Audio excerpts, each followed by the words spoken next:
जय हिंद। मार्केट में अगर आपको बने रहना है तो दोनों पार्ट देखने ही पड़ेंगे। टेक्निकल पार्ट भी देखना पड़ेगा, फंडामेंटल पार्ट भी देखना पड़ेगा। क्यों? क्योंकि भैया बुल रन है, टेक्निकल पार्ट तो मतलब हर कोई चलेगा, ऊपर ऊपर ऊपर ऊपर जाता जा रहा है, इन्वेस्टर्स ढूंढ रहे हैं कहां इन्वेस्ट करें। बट जैसे ही मार्केट थोड़ा सा करेक्ट होगा, दो रेड कैंडल बनेंगी, जैसे अभी बैंक निफ्टी में आया एक अच्छा सा 2200 पॉइंट का फॉल, बट काफी सारे स्टॉक्स लुढ़क गए क्योंकि वो फंडामेंटली साउंड नहीं थे।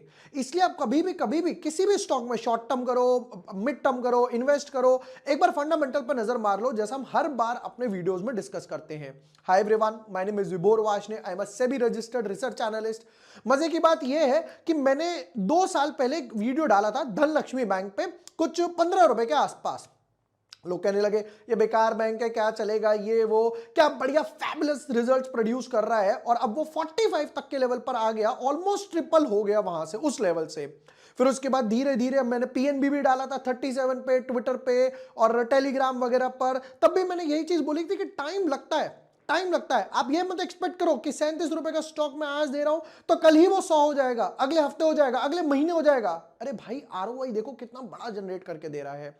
इसी तरीके से एक और बैंक है जिसके फंडामेंटल तो देखेंगे देखेंगे, टेक्निकल्स लेवल भी देखेंगे कि क्या 80 रुपए का स्टॉक 200 जा सकता है, क्या वो दम रखता है, वो उसके फंडामेंटल्स बताएगा। चलो without wasting time deep dive करते हैं अपने एनालिसिस में। But yes, before moving ahead, अगर अभी तक आपने चैनल सब्सक्राइब नहीं किया है या न्यू यूजर हो, subscribe the channel, press the bell icon. यहां पर मैं जैसे कोई भी वीडियो डालूंगा, IPO analysis, Nifty, bank Nifty, वो आपको ऑन द बोर्ड मिल जाएगा। अब की बार जो पिक किया है वो है एक और bank stock, IDBI bank. IDBI bank का नारा, बैंक ऐसा दोस्त जैसा, तो चलो इससे दोस्ती करी जाए जरा थोड़ी। हुआ क्या, आईडीबीआई बैंक में फैबुलस रिजल्ट आए और उसकी एक अच्छी खासी बंबू कैंडल बन गई और वॉल्यूम 133 मिलियंस, बाप रे बाप रे। चलो अब यहां पर कहानी क्या है पहले तो वो समझेंगे कि क्या चल रहा है, खिचड़ी क्या पक रही है। अब अच्छी बात क्या लग रही है, टेक्निकल स्ट्रक्चर से यह दिखाई दे रहा है कि 2 बार, 2 भी नहीं 3 बार, 1 बार 2 बार 3 बार ये 60 के लेवल से बाउंस करके गया और फाइनली इस लेवल को क्रॉस करके निकला है, फाइनली इस लेवल को क्रॉस करके निकला है। Kind of inverted head and shoulder pattern बोल सकते हो। ये कंसोलिडेशन का जो ब्रेकआउट है, ये जो कंसोलिडेशन चल रही थी, ये अब उससे कह रहा है कि भाई अब मुझे इससे बाहर निकलना ही निकलना है। अब हम लोगों ने ये पार्ट तो देख लिया। अब मैं अगर आपको अभी बोलूं कि भाई 80 रुपए पे ट्रेड कर रहा है, 200 तक जाएगा, 2 सवाल आएंगे। पहला, कब तक जाएगा? स्टार्टिंग में मैंने आंसर कर दिया कि 1 दिन में नहीं, 2 दिन में नहीं, 1 हफ्ते में भी नहीं जाएगा, उससे भी ज्यादा टाइम लगेगा, 1 महीना, 6 महीने, 10, 1 साल भी लग सकता है। क्यों? क्योंकि आरओआई देखो 80 का 200, दैट इज ऑलमोस्ट 150% रिटर्न्स। पहली चीज तो ये। अब दूसरा टारगेट होगा, क्या वैलिडेशन है, क्या फंडामेंटल से चेक कर ले। चलो एक काम करते हैं, डीप डाइव करते हैं इसके फंडामेंटल्स में। तो फंडामेंटल में आगे बढ़ने से पहले ना एक इंपॉर्टेंट टॉपिक डिस्कस कर लेते हैं। यहां पर कुछ दिन पहले मैंने एक वीडियो डाला था, तो हम लोगों ने यहां पर ग्लोबल मार्केट्स वगैरह के बारे में भी बात की थी कि ग्लोबल मार्केट्स का क्या इंपैक्ट आता है, बॉन्ड्स वगैरह क्या हो गया, ये इस वीडियो में डिस्कस करा था। तब उस टाइम काफी लोगों ने ये पूछा था कि यूएस मार्केट में या बाहर के मार्केट्स में किस तरीके से हम लोग इन्वेस्ट वगैरह कर सकते हैं। मतलब एक प्लेटफॉर्म हो जो सेफ हो, सिक्योर हो, अगर हमें फ्रैक्शन वगैरह में खरीदना है, तो वो सारे काफी सारे क्वेश्चंस आए थे। अब उसके लिए एक सॉल्यूशन है, that is appreciate wealth. Appreciate wealth, यहां पर आप देख सकते हो appreciatewealth.com करके इनकी वेबसाइट है। अब यहां पर बेस्ट पार्ट क्या है ना कि रेमिटेंस फीस 0 है, उससे भी most important part withdrawal fees 0 है, विड्रॉल भी इजी है, अकाउंट ओपनिंग प्रोसेस भी इजी है और 0 फीस है यहां पर। तो ये हम आज डिस्कस करने वाले हैं। अब यहां पर ये समझते हैं कि कैसे करना है। यहां पर हम लोग गए, मान लो मैंने अपना अकाउंट ओपन कर लिया और मान लो मुझे गूगल, टेस्ला, इन बड़ी बड़ी कंपनीज के शेयर्स बाय करने हैं, तो मैं यहां पर शेयर्स भी बाय कर सकता हूं और उससे अगर मुझे फ्रैक्शन में भी बाय करने हैं तो मैं वहां फ्रैक्शन में भी वो शेयर्स वगैरह बाय कर सकता हूं। अब क्वेश्चन आ रहा है कि एप्रिशिएट ही क्यों देखा जाए, तो यहां पर अगर देखा जाए तो ये क्या बोल रहे हैं कि remittent funds abroad with 1 tap. मान लो मेरे अकाउंट्स में पैसा पड़ा हुआ है, मुझे उधर रेमिटेंट करना है, तो वो 0 फीस तो है ही है। उससे भी बेस्ट पार्ट है कि एक टैप में पैसा, जैसे हम लोग गूगल पे वगैरह के थ्रू भेजते हैं, तो एक टैप में पैसा वहां चला जाएगा। और उससे भी बेस्ट पार्ट है कि यहां पर 0 सब्सक्रिप्शन फीस है। ये देखो, keep cost low with 0 subscription fees, ये सबसे बेस्ट पार्ट है। और 0 विड्रॉल फीस, मतलब कई लोग क्या करते हैं, पैसा इधर से उधर ट्रांसफर करने पे वो बोलते हैं हैं कि यार आपको इतना चार्ज देना पड़ेगा, ये लोग बोलते हैं उतना चार्ज नहीं देना पड़ेगा। और उससे भी most important part USD appreciation, जैसे जैसे यूएसडी बढ़ता जाएगा, यूएस डॉलर बढ़ता जाएगा, तो वैसे वैसे जो मेरा पैसा है उसकी वेल्थ भी बढ़ती जाएगी। करो, अब यहां पर ना आपको दो अकाउंट मिलते हैं, एक प्रीमियम कैश अकाउंट और दूसरा हो गया प्रीमियम ट्रेडिंग अकाउंट। अब उससे बेनिफिट क्या है कि सबसे बेस्ट पार्ट कि आपको 8 एक्स्ट्रा बेनिफिट्स तो मिलेंगे, जैसा हम लोगों ने डिस्कस करा यहां पर, ये सब भी उसमें इंक्लूड आएगा ही आएगा। अब उस प्रीमियम कैश अकाउंट का फायदा क्या है? देखो वहां पर बेनिफिट ये है कि आपको उसमें ना 7% इंटरेस्ट मिलता है, और उससे भी मोस्ट इंपॉर्टेंट बात ये है कि ये नहीं कि मुझे लाखों रुपए चाहिए, हजारों रुपए चाहिए, मैं 1 रुपए से भी स्टार्ट कर सकता हूं, क्योंकि ये रूल है कि अपने बाहर के जो स्टॉक्स हैं, ग्लोबल स्टॉक्स हो गए, जैसे गूगल ले सकते हो, अमेजन ले सकते हो, टेस्ला ले सकते हो, तो हम उनको ना फ्रैक्शन वगैरह में भी खरीद सकते हैं। तो आप यहां पर 1 रुपए से भी स्टार्ट कर सकते हो, ये सबसे बेस्ट पार्ट है टूल का। और यहां पर इनके साथ आपको काफी सारे इंसाइटफुल टूल्स मिल जाएंगे, एनालिटिक्स वगैरह मिल जाएंगे, जो आपको ट्रेडिंग वगैरह करने में हेल्प करता है। उससे भी मोस्ट इंपॉर्टेंट बात यह है, ये क्या बोलते हैं, देखो लो कॉस्ट जो हम लोगों ने डिस्कस कर लिया, हाइयर रिटर्न्स, यहां पर ये आपको 7% इंटरेस्ट देता है कैश पे, प्रीमियर अकाउंट जो हम लोगों ने डिस्कस करा। तो एप्रिशिएट वेल्थ का अकाउंट ओपनिंग लिंक मैं आपको डिस्क्रिप्शन बॉक्स वगैरह में दे दूंगा, आप वहां पे जाके इनकी वेबसाइट वगैरह चेक कर सकते हो। अगर आपको यूएस मार्केट वगैरह में इन्वेस्ट करना है, वहां जाके अकाउंट ओपन कर सकते हो और इन्वेस्ट वगैरह करना स्टार्ट कर सकते हो। चलो वापस आते हैं अपने फंडामेंटल्स पर। फंडामेंटल्स की तरफ बढ़ा जाए तो स्टार्ट करते हैं इसके प्रमोटर होल्डिंग से। प्रमोटर होल्डिंग 94% समझ आता है। फिर उसके बाद FII almost nil, DII almost निल, पब्लिक के पास जो बचा कुछ 4% के आसपास है वो पब्लिक के पास है। एलआईसी और president of India, FII almost nil, DII almost nil, और ये 2-4 नाम वगैरह सामने आ गए। बट मोस्ट इंपॉर्टेंट पता है क्या है, जब भी आप बैंकिंग रिजल्ट्स देखो उसमें 3 चीज देखनी है। नेट इंटरेस्ट इनकम कितनी हो रही है, क्या वो पॉजिटिव है, बढ़ रही है, और उससे भी मोस्ट इंपॉर्टेंट एनपीए कितना है। दोनों चीज में एक काम करता हूं, आपको समझाता हूं। एक काम करते हैं, कुछ व्हाइट स्क्रीन बना लेते हैं, जरा इसको उठा लेते हैं और इस पे कहीं कोई गैप मिल जाए, इसको ही बना लेते हैं। चलो देखो, पहली चीज तो NPA non performing assets banking finance results में यह बताता है कि जितना पैसा लोन के लिए दिया उसमें से कितना वापस नहीं आया और कभी नहीं आएगा। वो कहते हैं भैया कभी वापस नहीं आएगा। अब ये एनपीए हो चुका है। मान लेते हैं किसी बैंक ने 1000 करोड़ रुपए का लोन दिया, बहुत छोटा अमाउंट है बैंक के हिसाब से, 1000 करोड़ का लोन दिया, और ये बोलते कि भैया हमारे पास ये 30 करोड़ रुपए कभी वापस नहीं आएंगे, इस क्वार्टर में इन्होंने रियलाइज कर लिया।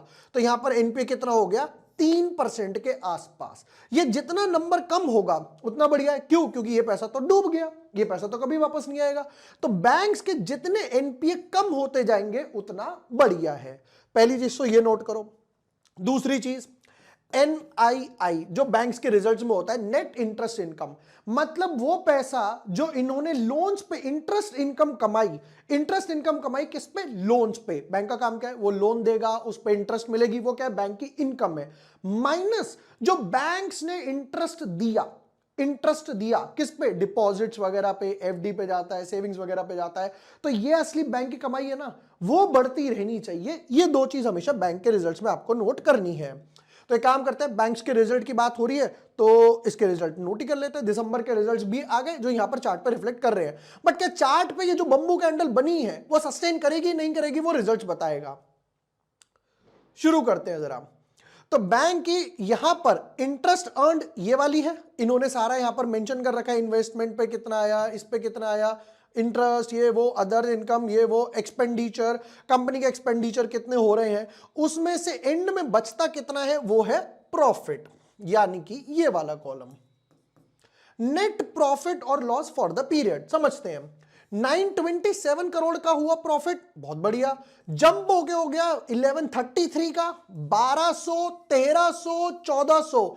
ग्राफ देख रहे हो, ऊपर की तरफ जा रहा है। 900 का 11, 12, 13, 14, 15, 16 भी आ सकता है, जिस हिसाब से अच्छी खासी ग्रोथ हो रही है। तो ये तो क्लियर है कि यहां पर इनका प्रॉफिट अच्छा खासा जा रहा है।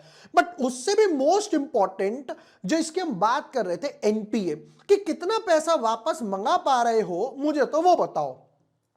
जब भी किसी भी बैंक्स के रिजल्ट एनालाइज करने हो, ये 2 चीज हमेशा देख लेना, नोट कर लो इसको डायरी में। फाइनेंस, बैंकिंग, ये जितना इनका काम ही यही है। उनमें ये मत देखो सेल्स कितनी हो रही है, कोई फर्क नहीं पड़ता उनको ये बताओ कि एनपीए कितना हो रहा है, कितना पैसा जाता है, जिसमें से वो रिकवर कितने कर पाते हैं। शुरू करते हैं जरा यहां पर।